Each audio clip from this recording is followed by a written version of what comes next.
If you ask anyone where cheesecake was invented, they will almost certainly say New York, but this dessert actually dates back 4,000 years to ancient Greece. We know this because archaeologists have excavated ancient cheese molds from the island of Samos dating to 2000 BC. By the 5th century BC, a Greek physician named Igemus even wrote an entire manual documenting the art of making it. The final outcome of their recipe was a golden, multi-layered, honey-soaked pastry known as Plakous. Today, we are going to reconstruct the exact step-by-step process the ancients used to transform raw farm ingredients into a dessert fit for the gods. Step 1 is the filling. We need ingredients sourced directly from the ancient Greek landscape: soft goat or sheep's milk cheese and raw honey. We start by taking the fresh goat cheese and placing it in a heavy stone mortar. Using a pestle, we rhythmically grind the curds down, slowly drizzling in thick raw honey as we work. This is where the recipe can fail. The cheese must be pounded completely smooth. Any lumps left behind will tear the delicate pastry layers later on. This labor-intensive cheese paste is the beating heart of the cake. It serves as a direct reflection of Greece's agricultural wealth, seamlessly combining the daily yields of local shepherds and beekeepers. Step 2 is the pastry. For this, we move from the pastures to the fields, using ancient grains like emmer or early bread wheat.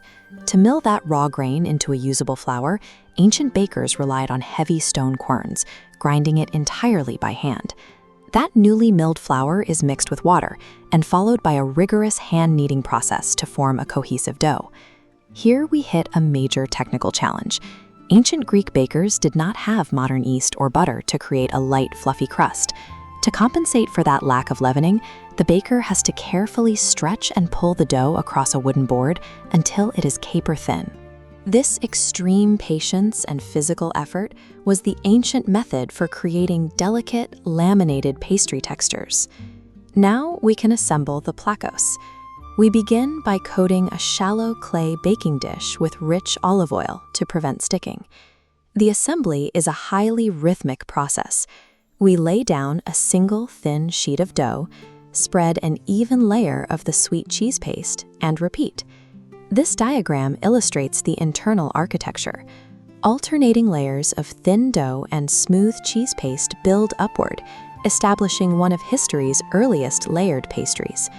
To finish, the top layer folds down to seal the edges tightly, and we scatter sesame seeds across the surface.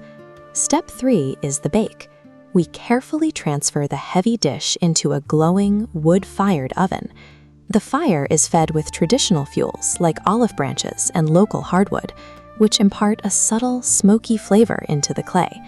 Managing this heat is highly difficult in an era without mechanical timers or precise thermometers. The baker relies entirely on generational instinct. They watch closely for the dough to blister to a golden brown and smell the exact moment the honey begins to caramelize to avoid burning the crust.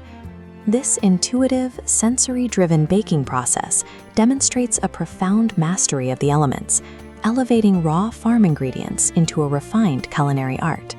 We extract the blistering, radiating clay dish from the extreme heat of the oven. While it is still piping hot, we pour a generous ladle of warm honey directly over the top, so it soaks deep into the crispy layers.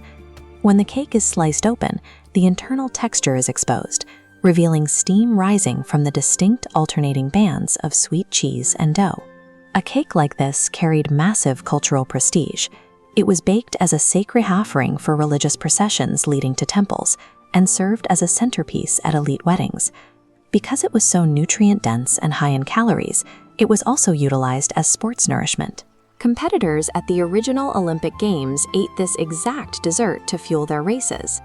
By sourcing these specific ingredients and following the steps of ancient bakers, we are experiencing a tangible, edible piece of the civilization that shaped the Western world. If you